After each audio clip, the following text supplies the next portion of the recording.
Kids are gonna run into the store, the bus stop's right across the street, they're gonna come flying through the store, they're gonna see the bus, they're gonna come flying across Mammoth Road, and someone's gonna get killed. It's just human nature. We've all done it. As kids and as adults, I've done it. And the same thing, you pull up to the store, there's no place to park, what are you gonna do? The business owners aren't gonna go out and say, you can't park on Mammoth Road, they won't let us. Someone's gonna park their car there. And it's gonna be 4:30 in the afternoon and traffic is already backed up to 7th Avenue.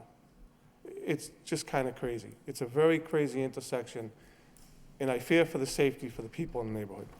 Thank you. Thank you, sir.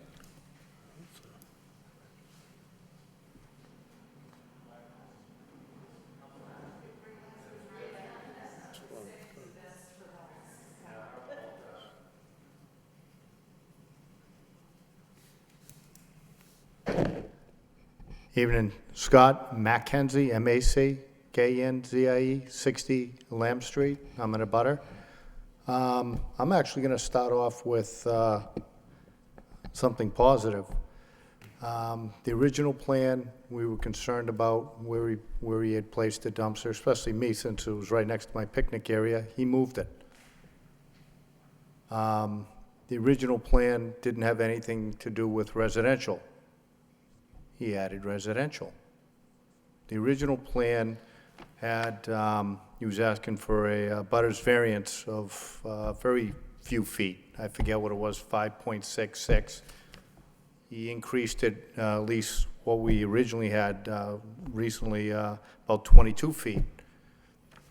So some of the concerns that I specifically had and others, he addressed coming in tonight.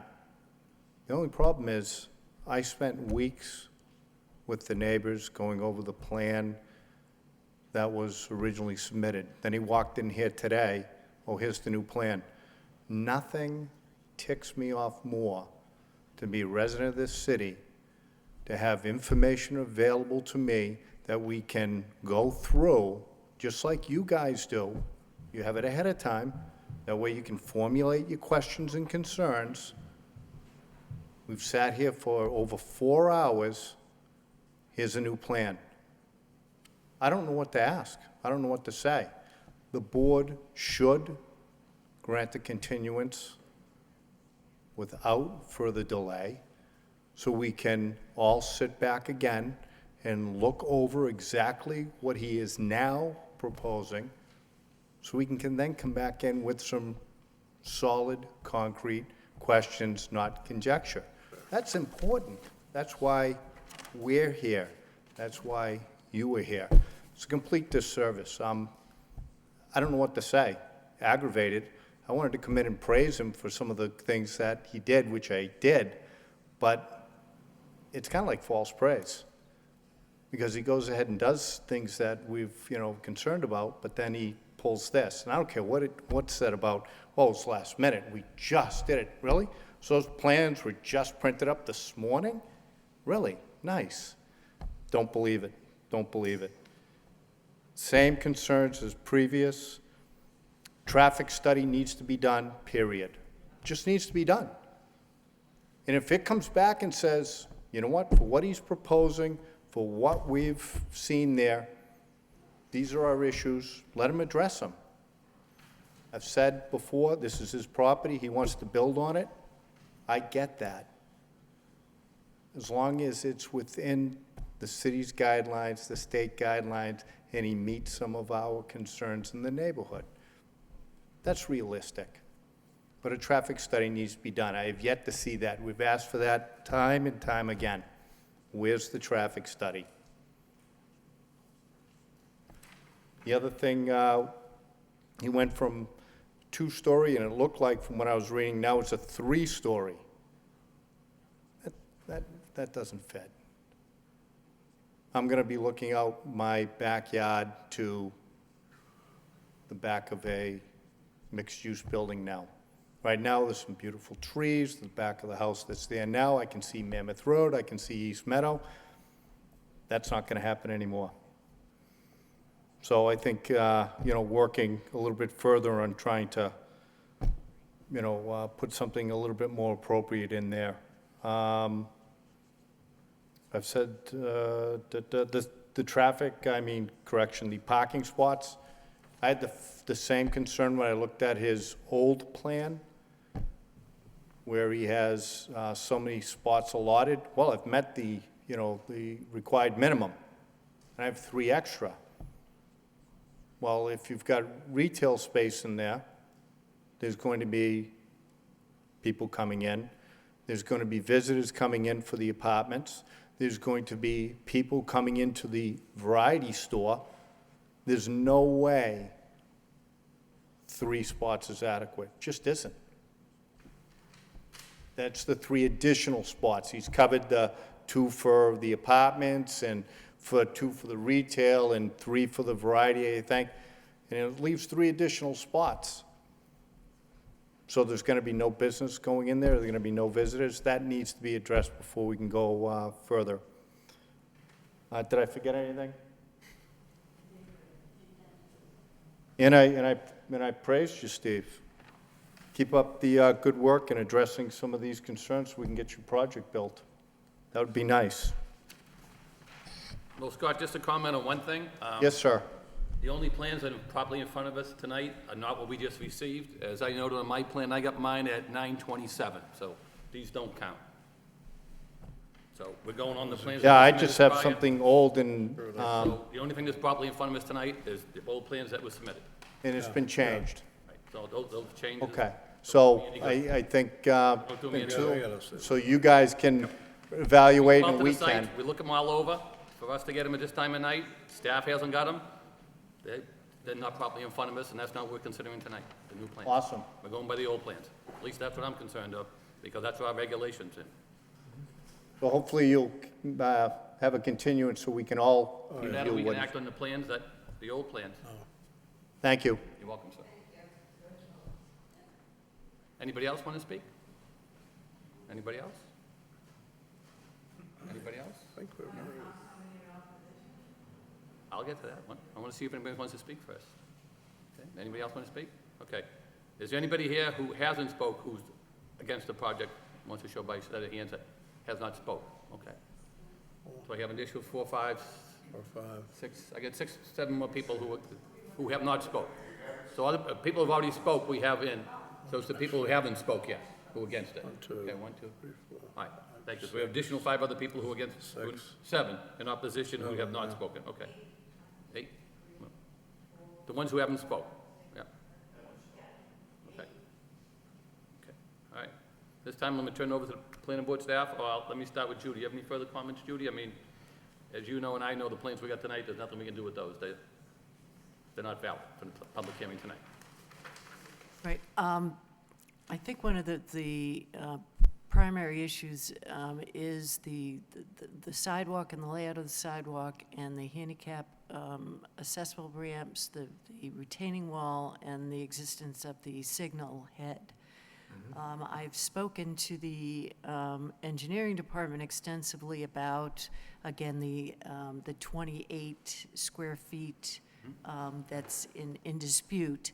And there, as with many street layouts, there was a taking when East Meadow Road was laid out back in the late 19th century. The street layout plan shows for each property the taking and also the description, the meets and bounds description mentions and describes each piece of property that was taken. And I would have to get this confirmed in writing from the engineering department, but I did speak to Peter Mahoney, who's one of the engineers with the most experience in that department, and he said a lot of times when there is a taking of property for a street layout, it often is not recorded in the deed for that property. So he, again, I'd have to get it in writing from the engineering company. He believes that the takings were all properly done at the time. I know one of the comments was that the lawyers would have to work it out, so if the lawyers have to work it out, I imagine one of the lawyers have to be on behalf of the applicant. Yes. I don't know any other lawyer's gonna do it. We'll get to you. I'm speaking with Judy.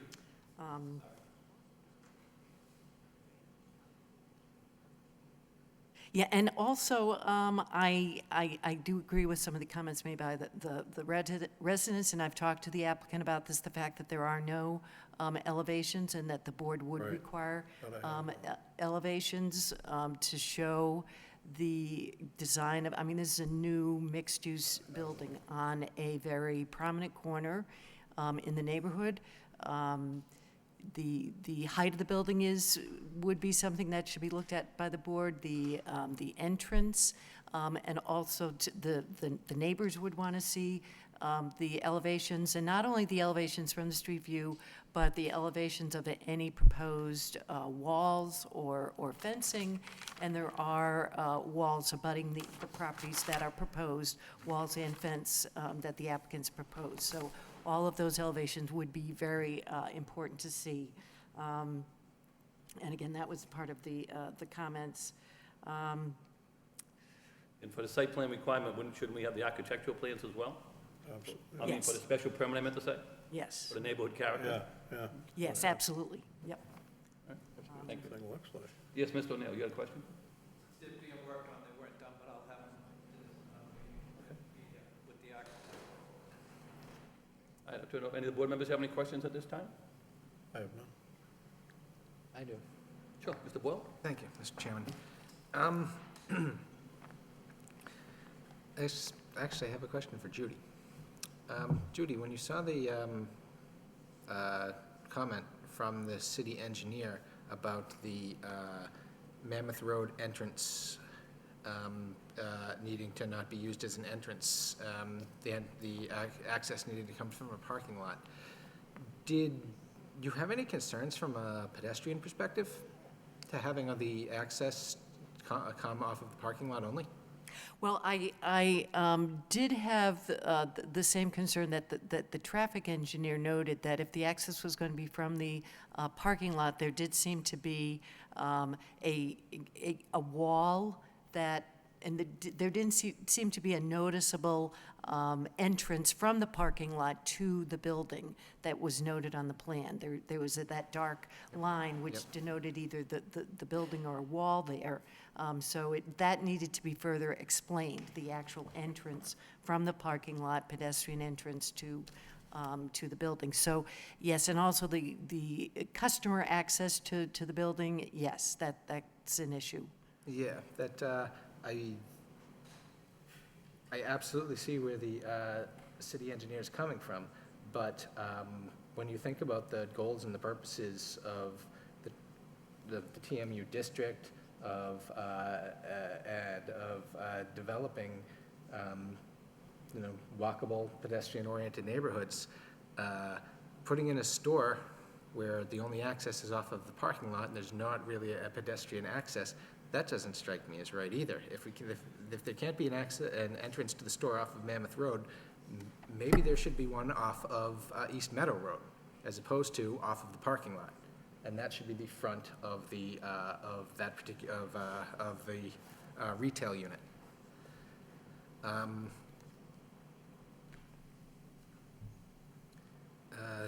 Another question, okay, the other question I had. This issue of the development standards, I'd like to get an opinion, and I don't necessarily need it tonight, but would it really be the case that a mixed commercial residential building located in a TMU district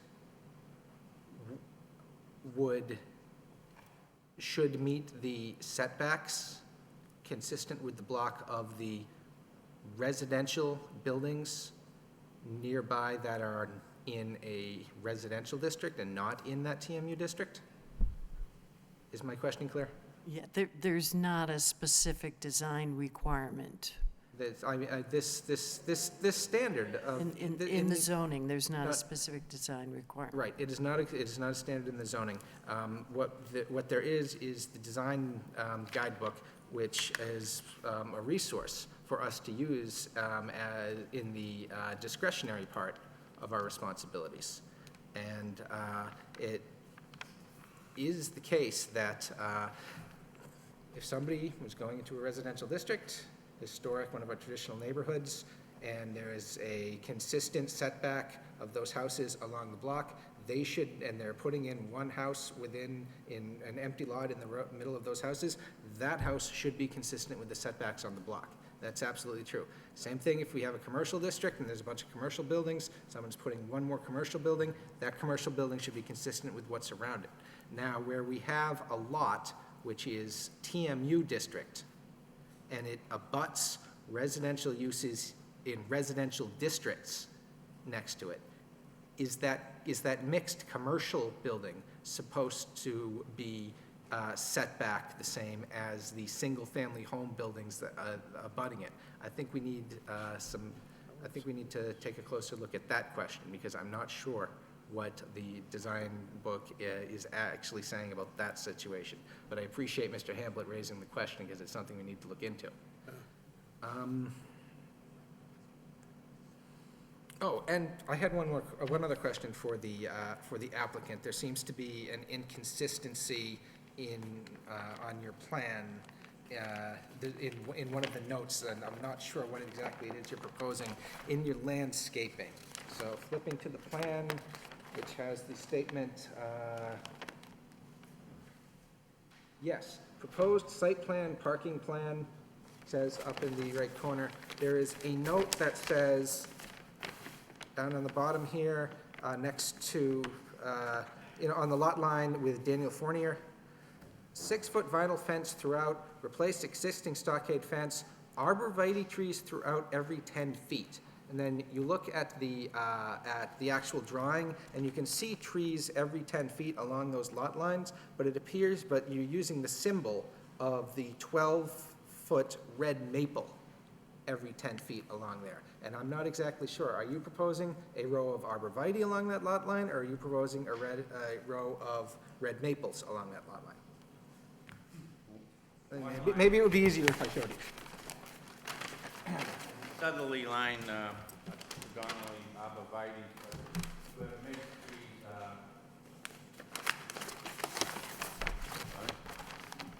The rest of you see what I'm talking about? Okay. You see that, Bob? She's got this note. abutting the lot on East Meadow Road, there's a mixture of trees in there. Going to try and save as many as we can, because it's, we plan to, in the future, redesign the plan, which you're not considering tonight. But anyways, we're going to redesign it in a whole 15 feet and try and save as many of those trees as possible. So where we have to plant, we will. But on the, I believe it's the most southerly side, which is the Mammoth Road abutter. Mammoth Road abutter, yes. Yes, we were going to run arborvitaes up that side. Okay, okay. The other one is mixed trees already, so we're trying to save as many of them as we can. Right, okay, the plan, okay, so the plan I'm looking at, the symbol you have is, along that lot line is your red maple symbol. Okay, that's supposed to be your arborvitae symbol. Okay. All right, We can still address that. okay. On the lot itself, there's one big tree. You know the one, you know the tree I mean, right? I believe so. It's really only one that I could be talking about. You're looking at the lot from East Meadow Road, and it's maybe halfway down, halfway up before you get to Mrs. Freeman's lot. There's no chance of saving that? I believe it's prohibitive. It's too far in? Okay. All right. Okay. Those are my questions, and they have been answered. I don't know if we want to move into the comment phase right now, or what we want to do. You can do the comments if you like. If not, I can go to other board members, whatever you. Do any comments at this time, that's fine. Okay.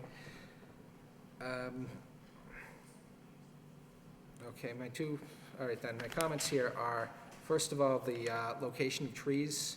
I think that with a little bit more care and a little thought, the location of the trees could be used in such a way that they're shading a lot more pavement.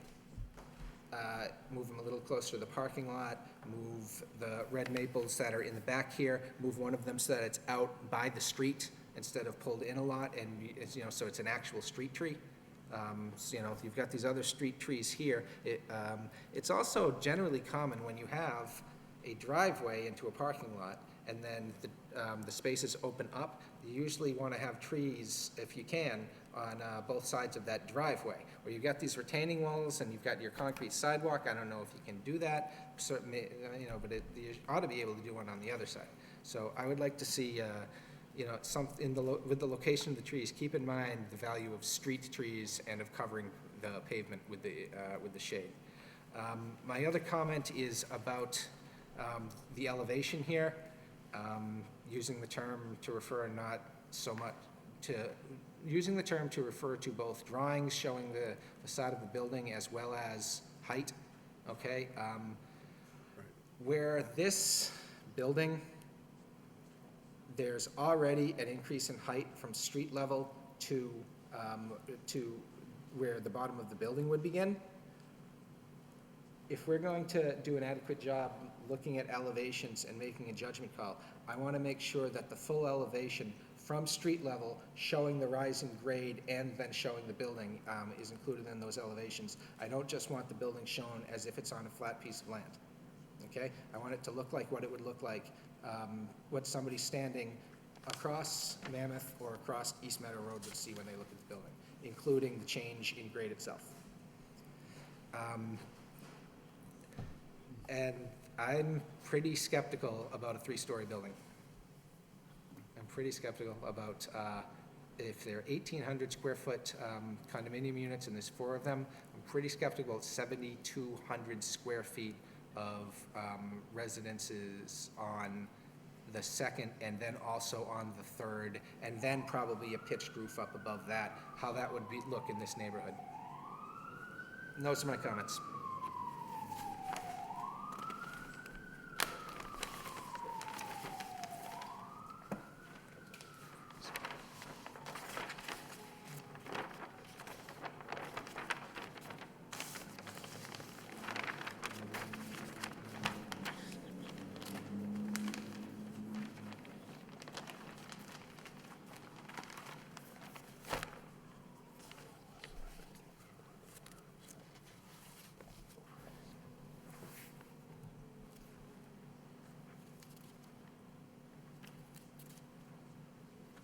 That's it for me. Mr. Malovich? Yeah, I want to see the final plan before I Yeah, critique that's it. simple. Mr. Lockhart? Just the plans and particularly the elevations, so we get a better feel for what this project looks like. I have no feel for it whatsoever, the documents we have presented to us. Yes, sir. Dick, you have any questions, comments? Same comment. Okay. Mr. Bichette? Thank you, Mr. Chairman. Boy, I tell you, this has turned out to be more of a challenge than I think probably at first glance you would think as far as this site. You're looking at the criteria for site plan is one thing, and then looking at the criteria for the special permit. And part of it is neighborhood character and social structures. And under the Section 11.3 special permits and criteria for special permits and table of uses, if you go to Section B, neighborhood character, how does this project, item number 2, line number 2, how does this project protect and enhance the character of the existing neighborhood? Successful projects should reflect the density, the urban design, the setbacks, height, and landscaping elements of the surrounding buildings. So I think it clears up, it spells it very much right out there as the criteria for the special permit. In looking at the stone wall, it looks like a granite wall that runs along Mammoth Road, the abutting property. You know, that really is helps to define the streetscape. And even in the Pawtuckaville Master Plan, maintain and enhance the streetscape of the neighborhood business districts. Now, here's becomes a challenge with this site. You know, as I go through that intersection for the last 13 years, that's the way I go to work, so I go through it every day. We've got, which is an example of how we don't want to see development on the liquor store on the corner diagonally across from here. It's a curb cut from one end, wraps around to the other. The dumpsters, 2 dumpsters are under the sign, right on the roadway. Is that the neighborhood character? Is that what we want to replicate? Then we've got 2 residential homes diagonally across from each other. That's residential in nature. Then we got where the Pawtuckaville Diner is, and that is really not consistent with what's around there. And, you know, I look at that landscape island that's kind of a buffer between the sidewalk. I guess that was thought to look good at one time, but certainly not very attractive. We have a gas station that's no longer used on the other side, and we have what looks like a residential home that has a, I don't know, security company, a sign company in there. So how do you define the character of that intersection? And to a point, I feel for the applicant if he's working with DPD, because I suspect they're driving, from what I read in the material, DPD is driving the home closer to the sidewalk. I mean, the building. That's what they want to see. That's what you think of in a traditional neighborhood. We've dealt with a lot of properties on Bridge Street, and it definitely, you look down Bridge Street, and that's what you see, all the way down the business district. What do you see here? A hodgepodge of things. So, as I sit here, I don't even know how to define what that character is. I really don't. And I suspect if you sat with DPD, they're going to define it one way. I think the 6 of us here may define it each our own way. Each our own way. And I suspect everybody that's sitting out there has their own opinion of what the neighborhood character is there. So this is a tremendously challenging site. Like I said, at first glance, it just seems like, you can put a mixed-use building there, it's pretty good. And when you start to place it on the property and you try to comply with all the setbacks and you try to define what the neighborhood character is, it is a monumental task. I agree with we need elevations. We've got to see what this is going to look like architecturally.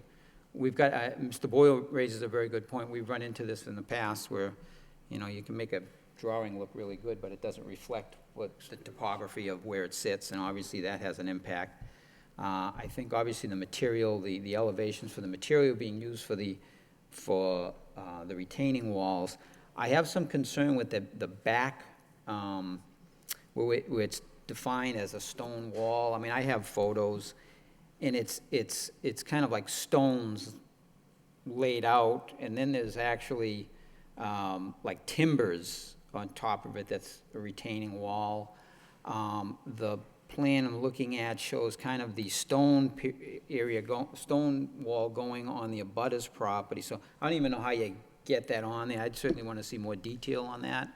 I think that's a little bit of a challenge as well. I don't necessarily agree with DPD not wanting to have access from Mammoth Road, to be honest with you, and feeding everything into West Meadow. I don't necessarily think that's a good solution. So this is a tough site. It really is. And so from my opinion, and we're going to be we've got the final say. So I'm looking at this, and I am concerned about, first of all, we need to know what the parking arrangement is for East Meadow Road. I've had this discussion with a retired engineer from the city of Lowell. He says, we build these little plazas and we doom the businesses to fail because we constrict the ability for them to succeed. And if there's very limited parking, whether it meets site plan review, and we've got neighborhood character, special permit gives us a little bit of discretion here, from under traffic of the special permit, and again, this isn't smoke and mirrors here. This is section D, line 12. How does the project address traffic flow and safety, including parking, loading? Does the project provide adequate parking for visitors? Will the project impact an area with significant on-street parking demand? Will the project require the loss of on-street parking for driveway curb cuts? So even from that perspective, I think it's very difficult. It's right on that intersection. I go through that from West Meadow to East Meadow, and quite frankly, because the elevation of the road goes up, and long before, and I think the applicant remembers before there were stop signs there, Matter of fact, your tendency was to really gun it so you can get through Mammoth Road and you go flying up East Meadow Road. I will tell you that I think still the inclination of drivers is when you go, and everybody's looking at each other in the morning, and, did I get here first? Can I go? Am I to the right of you? And boom, and off you go, and you shoot up East Meadow, and it's right where the only entrance and exit for this property is right now. So if somebody is slowing down, waiting to get in, and somebody's pulling out, they're waiting for them to pull out, and I'm sitting at that four-way intersection, and I go, yep, I've got the right of way, and I go, and I've got somebody right there waiting to get into that parking lot. So I don't necessarily agree with that being the only entrance to this site. I think from a traffic perspective, that has to be looked at as well.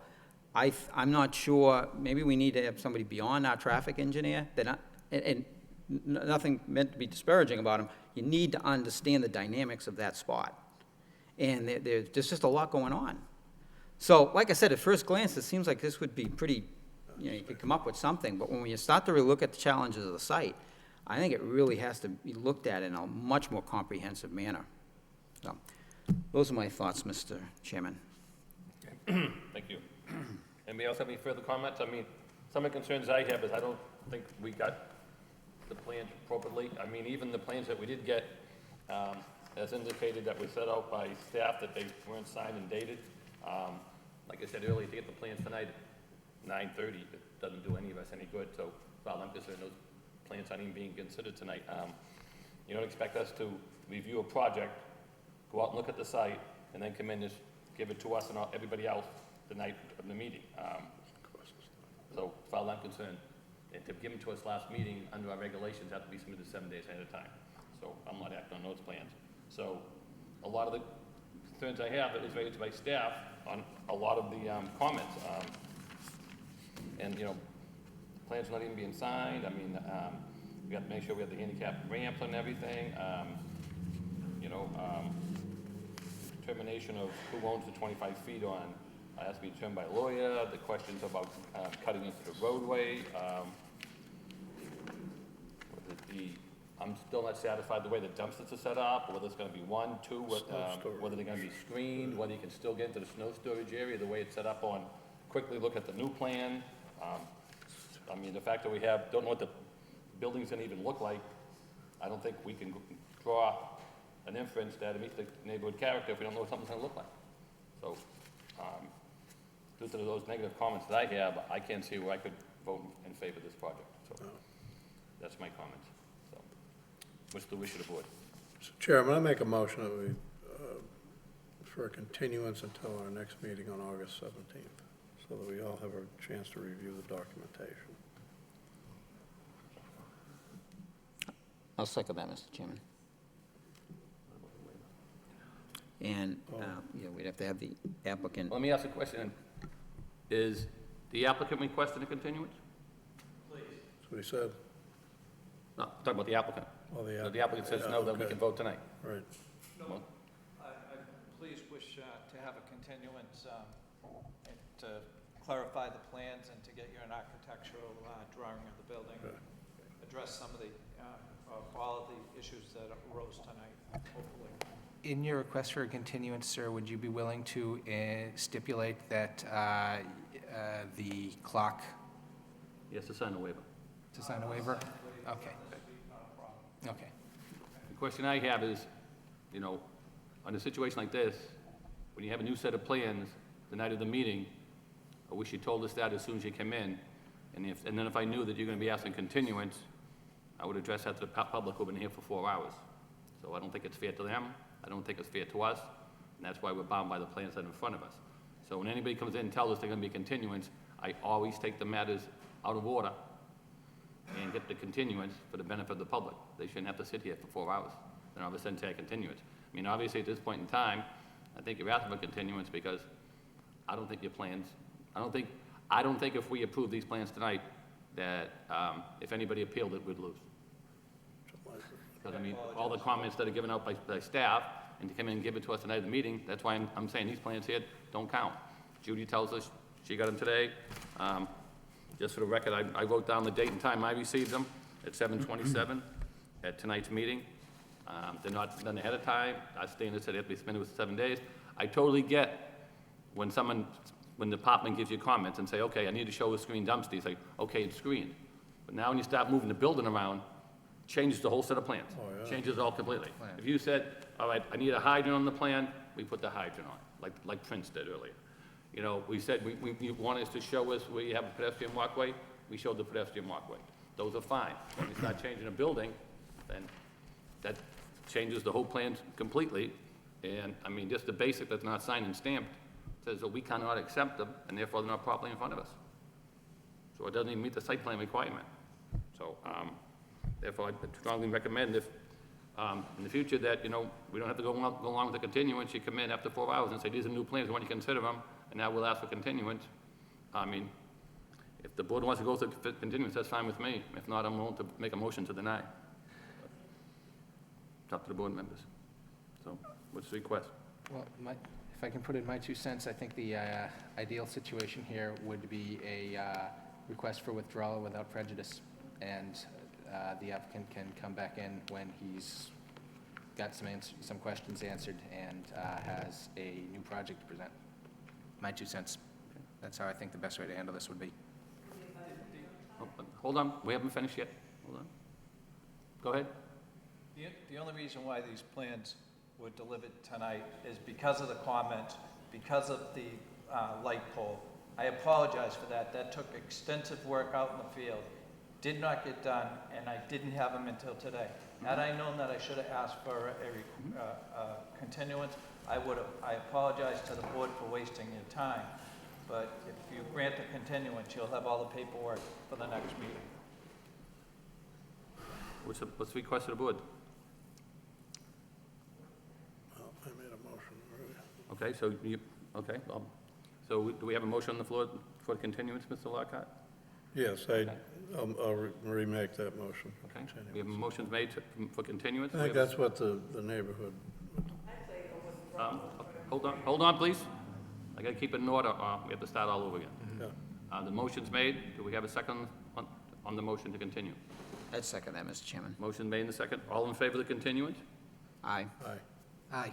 Okay, how many ayes do we have? Joe, okay. 2, 3, 4. 1, 2, Did you? 4 in favor of continuance, okay.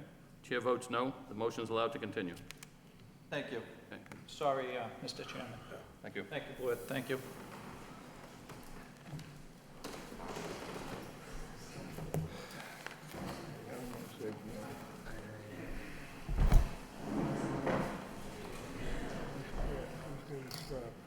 Yeah.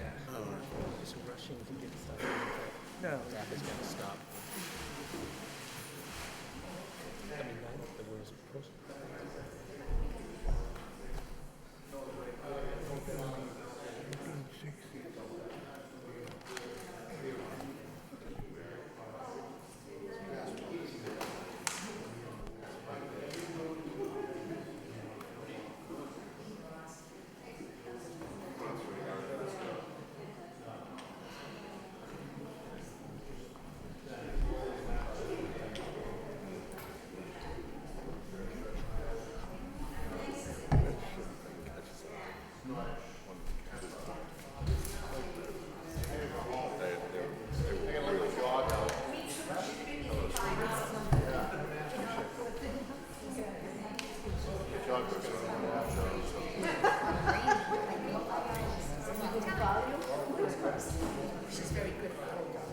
Hey, I can guarantee she did. Oh, was I supposed to sign this?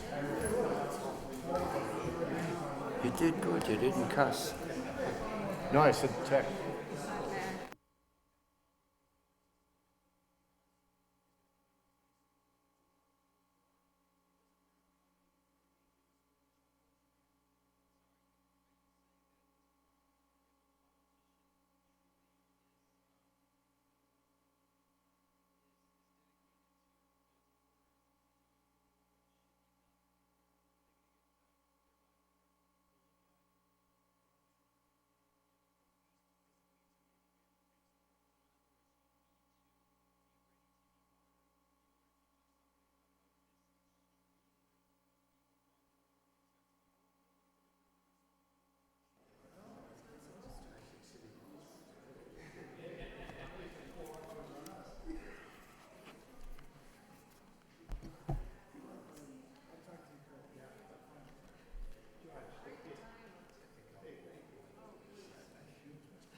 Okay, moving along on the agenda, the next matter we have is 187 Middlesex Street. It's site plan review administrative change. The planning board will hear a request from Commonwealth LLC seeking administrative approval of modifications to a previous approved special permit and site plan for the addition of a second story to the proposed building.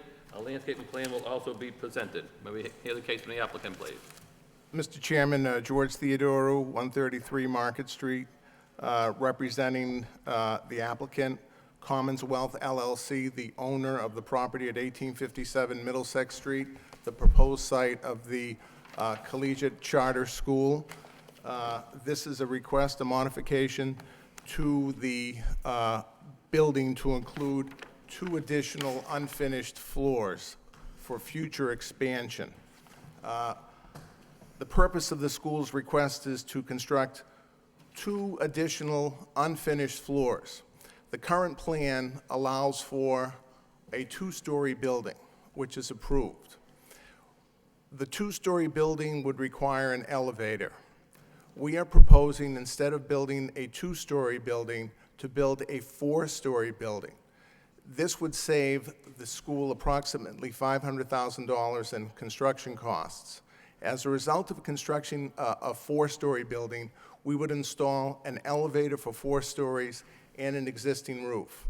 The 2 additional stories would remain unfinished. They would not contain additional grades or additional classrooms. We are currently approved for kindergarten through 5th grade. That is the current approval under our site plan review and approval before this board. We went through the complete public hearing process. We went through the complete site plan review. We went through the complete the traffic studies for the site, the parking, public safety, fire, everything that is conducted with the public hearing and site plan review. The confusion existed here that we would occupy the 3rd and 4th floors for immediate expansion. This is not the case.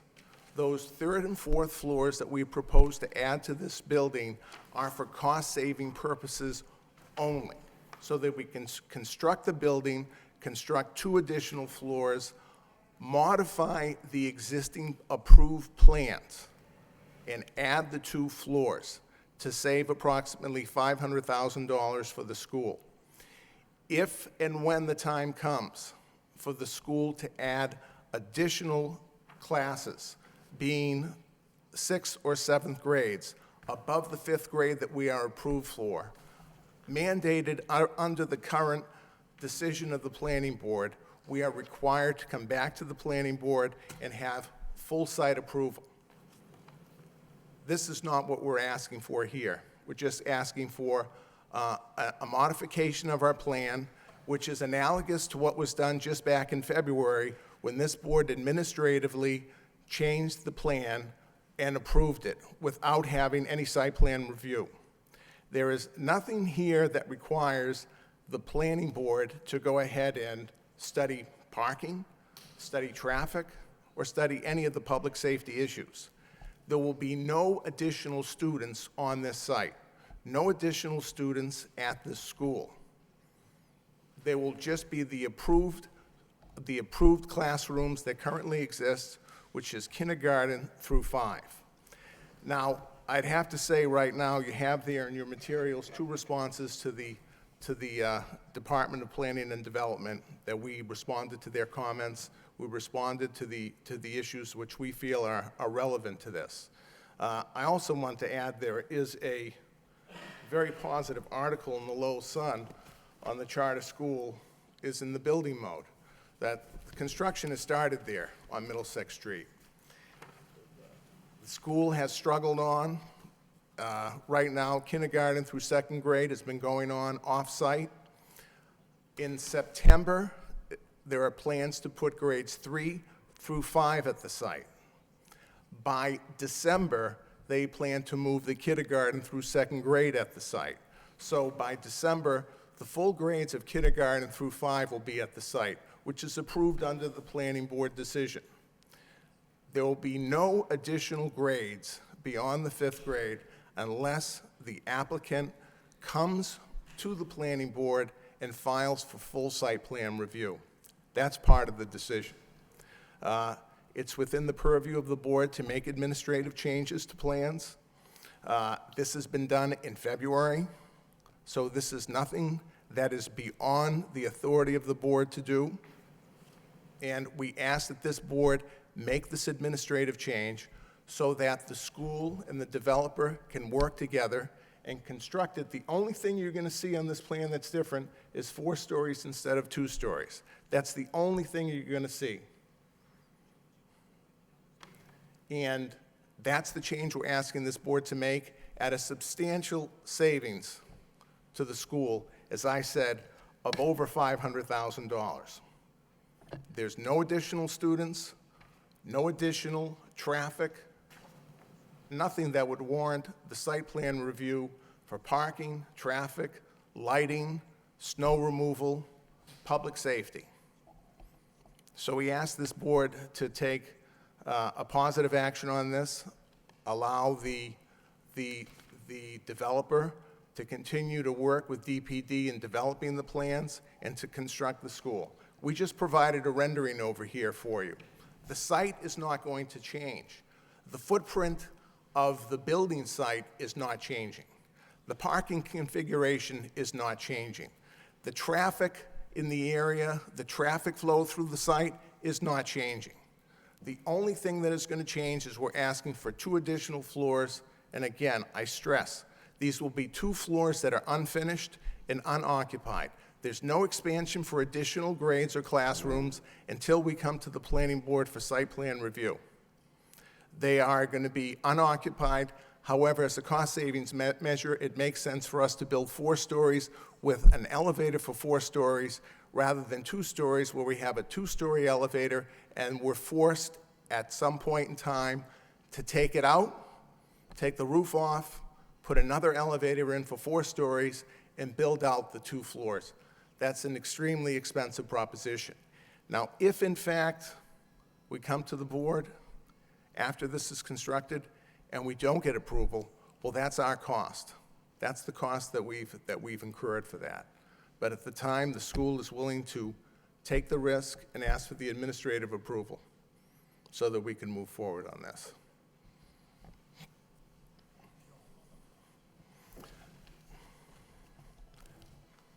And I just want to point out, again, you have the plans in front of you. Also, we have, and I might add with respect to this plan, we got these at 4 o'clock this afternoon. But then again, I just want you to consider the fact that this is not site plan review. This is a proposal. This is a design change. This is not a modification of an existing building. This is a change of a proposed new construction. We have 2 floors on this, on one rendering here, and over on here, the south elevation that you see, there are 4. That's the change that we're making.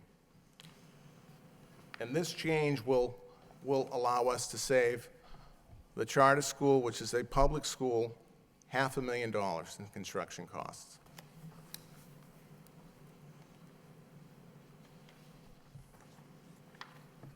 Thank you, sir.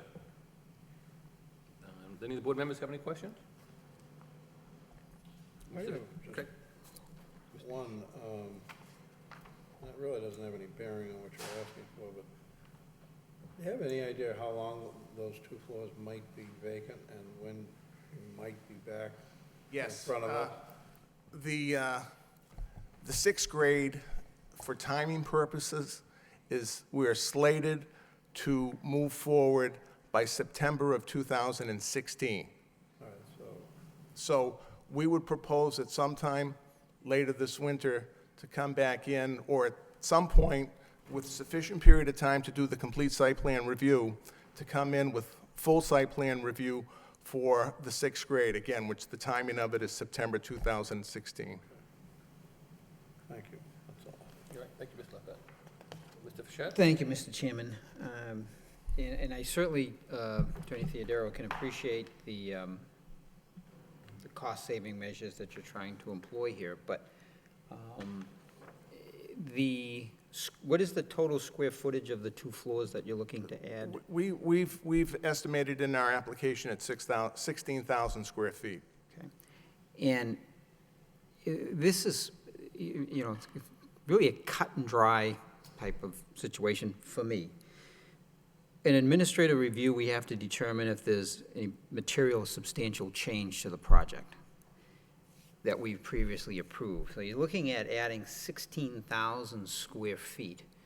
Under site plan review, again, section 11.4, and then under applicability, 11.4.2, you know, paragraph 1, A is construction of a non-residential structure or structures greater than 10,000 square feet. B, exterior alteration or expansion of a non-residential structure or structures where the area of the alteration or expansion exceeds 10,000 square feet. This is what triggers site plan review. It's not whether or not it's occupied. It's space that's being added to the building. So, and I guess I'll reference it. I'm going to ask Judy. Could I comment, Mr. Not Frechette? at the moment. Thank you. Is ask Judy, because we did receive some communication from DPD that staff reviewed it, the senior planner reviewed it, the building commissioner reviewed it, development services director reviewed it, and they find that the plan modification is not a minor change, even if it's for future use, and it needs site plan review. Again, this isn't, and I can appreciate the argument you're trying to make. I can really appreciate that. But this appears to be pretty cut and dry. So, Judy, if you could expand on the review process that took place with DPD, please. Well, we did get the request from the applicant definitely more than 7 days ago, request to be put on the agenda for an amendment. And subsequent to that, I did notify the applicant, or the attorney for the applicant, that the first condition in the approval back in 2013, I believe, whenever, was that any future expansion to include additional grades would be subject to site plan review. We did not get any material in terms of any plans or any elevations. We did get a call from the architect, and I believe we took that call, I want to say late in the week, last week, and talked to the architect over the phone, and that was the first that we heard, you know, how many floors it was going to be, that it was going to be 2 floors, and we did stress at that time to the architect that this was a condition of the approval, and that we did not consider it an administrative approval, that was our position, and that we would not recommend to the board an administrative approval, and that it, because of the section you just read, it requires site plan approval for 10,000 square feet or more. And subsequent to that, we did have conversations with the building commissioner and with our DPD director, with Eric Slagle, and he did also agree with us that we could not recommend this as an administrative change. So that was the question that was put to us: would we recommend? And we said no. That, you know, the decision obviously is ultimately up to the board, but we could not recommend that the board take this as an administrative change. Thank you, Judy. So, from my perspective, I think that's, I find it very clear, cut and dry, and so certainly from my perspective, I would consider it to be a material and substantial change. Go ahead. I understand at the outset, if you look at it, it's an addition of 16,000 square feet. However, I think you have to take a look at this administrative change in the totality of what site plan review and what we do in site plan review. This is not an alteration or conversion or expansion of any existing structure. There is no existing structure. This is new construction. This is a design change in new construction. This is akin to us making a design change in new construction.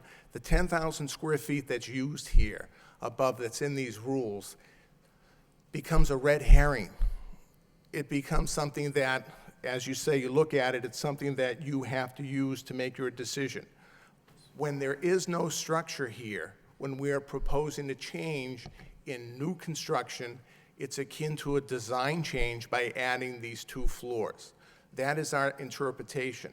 When you take a look at this, of what we're doing by adding these 2 floors to this building, which are going to be unoccupied, there will be no additional grades there. They are a shell as a cost-saving measure.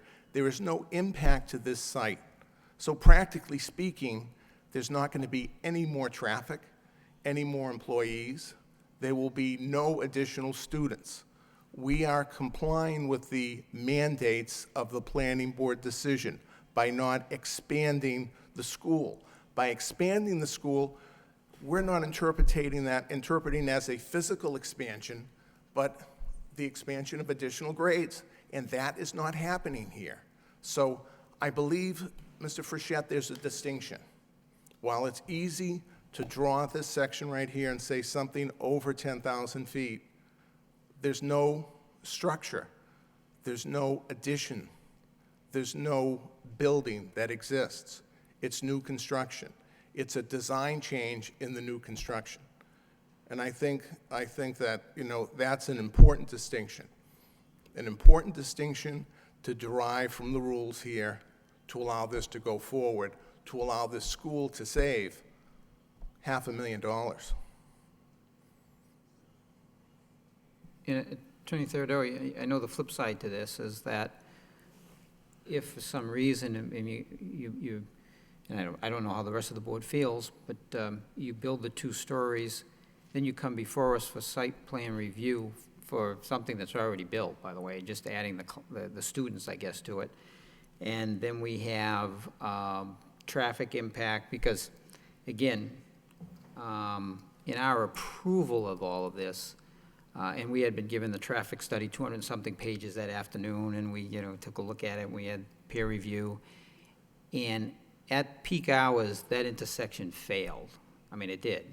And, but it didn't fail any more than existing conditions.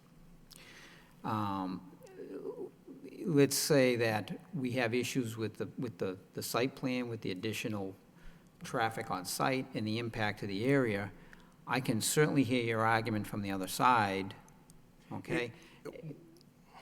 And there's been a lot of articles in the newspaper. Every time they come to the board, it seems like there's an article in the newspaper. And certainly we've been accused of delaying the process, it seems like. So from that perspective, I could see the position we would be put in. We've spent $500,000 to build these 2 stories, and now, we're just trying to operate according to our approvals and our license, and you're not allowing us to. So I really think it should be a comprehensive proposal that then we can take full consideration of what's going on with the site. Again, that's my opinion as I look at this. Thank you, Mr. Chairman. And if I may just, and I understand, Mr. Frechette, and I understand your interpretation. I fully do. It is our position that we take the risk in building this out. However, I go back to site plan review, and I'm not here to tell this board what mandates site plan review. However, it was fully vetted for the existing conditions in the site layout. I'm going through them now, the site layout, parking, landscaping, lighting, utilities. All these matters were decided before in the comprehensive site plan review, in the public hearings that we did before this board, along with the traffic studies, the peer review. As a matter of fact, we can't go forward on additional classes without the MEPA studies. We can't go forward without additional class until we've done that. So that's our due diligence that we have to do. We know and that's the primary reason when we were approved through the state through K through 9 or K through 12. We had far more approval for additional grades. However, we, at our option with the board, said we don't have the time to go through and do the additional traffic studies for those additional grades at this time. Let's go forward with the traffic studies that we have of K through 5. And that's what we did. So we fully understand the risks of even not being able to be approved. There is always that case of not being able to be approved for additional classes, even without these additional 2 stories. So we fully understand it. However, but what I'm saying is you go back into what the totality of the impact is, and adding these 2 stories is not going to change the footprint of the building. It's not going to change the parking. It's not going to change the lighting. It's not going to change the traffic flow. They're not going to be occupied. There's going to be no additional students, and there's no impact to public safety or fire. And so that's the reason, those are the important reasons here that we are considering this an administrative change, a design change that's analogous to the one that was done back in February.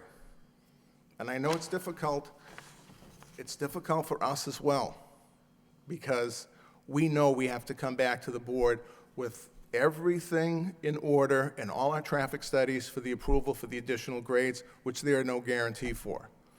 And that's the risk that we take as well. So we fully understand the complexities and we understand the impact. Thank you. Mr. Lockhart? Yeah, I have to concur with Mr. Frichette's evaluation. I think we're looking at more than an administrative change here, and looking for more of a comprehensive approach to this. If that's the rule, that's the rule, and that's the rule we need to follow. May I 10,000 square feet, Jerry? I say here, Mr. Chairman? Anything about Well, that? let's finish this up. Yeah. That's all I have to say. I just think we need to follow that rule. And So if I in may, some way, George. work through this to get you what you want. George Theolides, Jr., 133 Market Street. So, I hear exactly what Mr. Frichette has said, but let's go back to March of 2013, when this first was granted approval. It was granted approval limited to a certain number of students because of all of the concerns, of all of the traffic, et cetera, et cetera, et cetera. So, because of a lot of different things, litigation and whatever, this school was set back 2 years, one thing after another thing after another. There isn't a person in here who knows how many students they're dealing with right now as opposed to what they're authorized to have. And the point I want to make to you is this. When you made that vote, and I think 4 of you were on the board at that time, when you made that vote, the very clear purpose was, we're not going to let more students in there until we see the place operating and we see how the traffic is, how the everything else is. Okay, now here's the tricky little part of it all, the conundrum that we've been put in. We come here tonight and you tell us, oh no, you have to, remember, you said we have to have site plan review? Well, yes, we well remember that, but that was when the school was opening and operating. The school isn't even opening and operating. So if we have a site plan review today, we're gonna have a parking study with a building that's not even built and students that aren't even in it? Are we going to have all of the other things that go along with that? Mr. Leidy, what we're determining this evening is this material a substantial change to what we were approved? So we can agree on what we have to determine here as a board. And using, when you're adding 16,000 square feet to the building. So you're asking us to say that's not material or substantial. And then applying the criteria on which you would trigger a site plan, again, myself and all of DPD, legal staff, everyone down the line, building commissioner, coming to the same conclusion. That's all, again, that's all I have to say. I'm curious to hear the other board members as well. When I said, Mr. Fischett, that no one knew how many students were there, the first plan you and everyone else approved was 51,000 square feet. The second plan was 43,000 square feet. No one talked about how many square feet were added, removed, or whatever. And as Mr. Theodoro pointed out, there is no building. You want to talk about what site plan review is? Site plan review is expansion or a construction or expansion of a building. There is no building here. This has all been in the formative stages. I mean, really, stop and think. Let's use some common sense here. What are we doing? We're getting another block in the way of this school. Another thing stopping it from trying to operate and go forward. That's what we're getting here. If we tomorrow file for site plan review, are we going to have to do a parking study and a traffic study? And what is that going to prove to you when the school isn't even open? I think you're all missing the boat, with all due respect here. The fact of the matter is, we're talking about a building that's been evolving from all of that time, and we're trying to find a place to put these students who cannot, that sixth grade, cannot go in until September 2016. And somebody's talking about, someone had the audacity to make an accusation that Mr. Theodoro and I were trying to slip one by putting in a building and then putting in the sixth and seventh grades. They're not even authorized to. We don't even have. You know what the grade is right now? The grade is fourth grade. We have people starting in the fall for the fifth grade. There aren't even sixth graders to go into the school. Anyway, that's it. Mr. Boyle? Thank you, Mr. Chairman. For me, this question, this rather angels and heads of pin question about whether expansion of a building, the language in the zoning applies, isn't really very material because of the language of our permit. If you change a permit by 16,000 square feet and 2 stories, that's a dramatic change to the permit.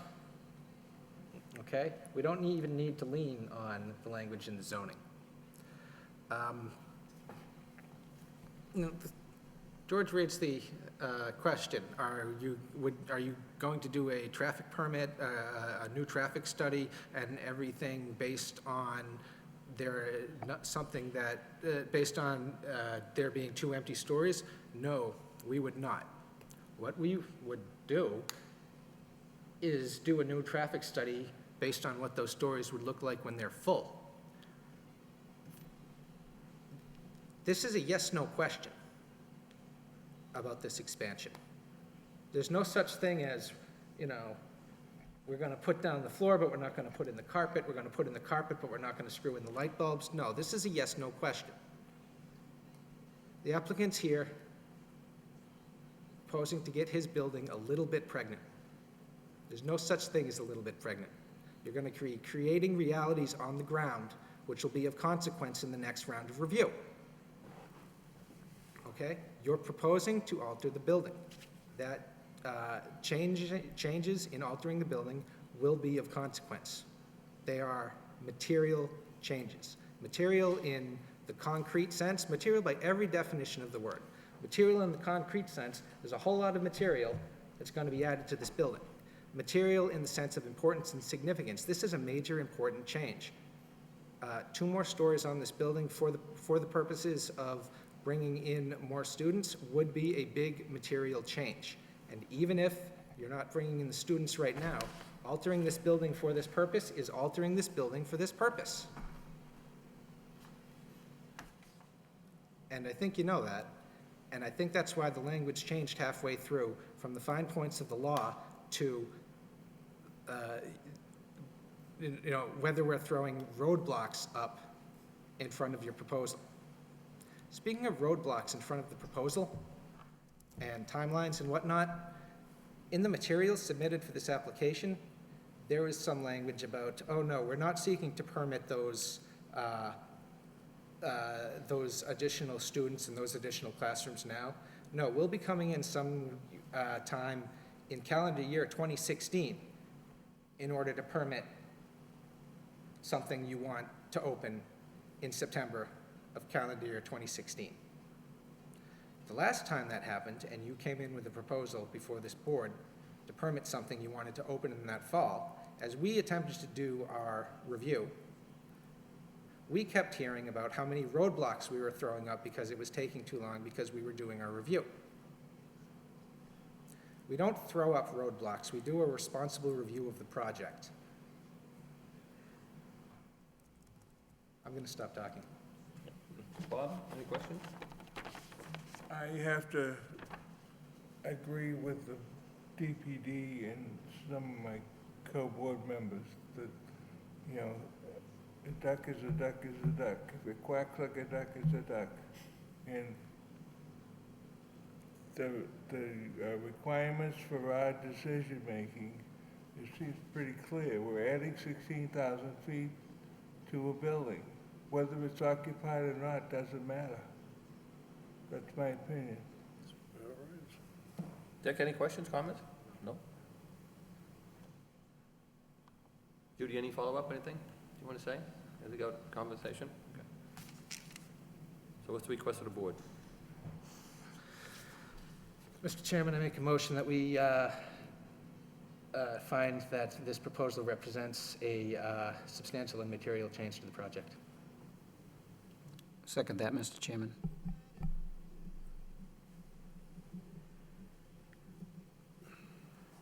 Motion made and second, all in favor, say aye. Aye. Any opposition? Hearing none, so the motion is that this would require a substantial material change due to the fact that it's over 16,000 square feet, and would have to come back for site plan approval. Thank you. Are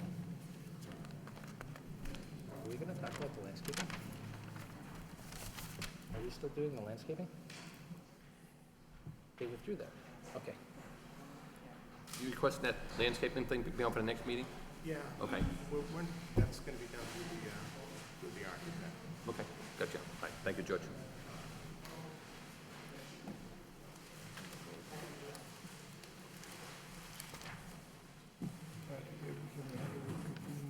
Moving along, do any of the board members have any further comment from the boards that they sit on? or- Just one quick thing regarding the historic board. Our summer newsletter is out, and within that is a little piece about the availability of signed grants to help downtown businesses with new signage,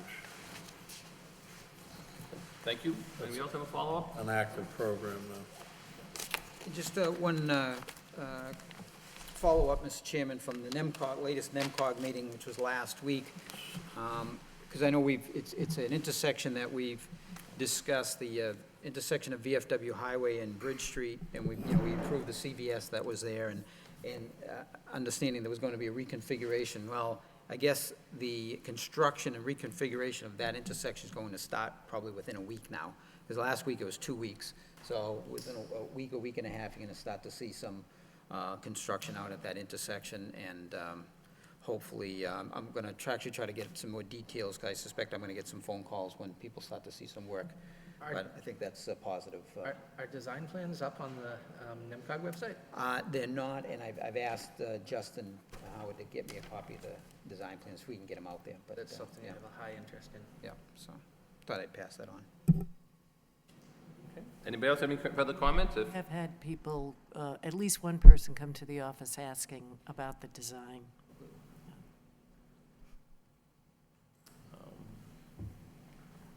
Any other further comments? I'll entertain a motion to adjourn. So moved. Second. Motion made, second, all in favor, say aye. Aye. Good night, everyone, we're adjourned, thank you. That was good.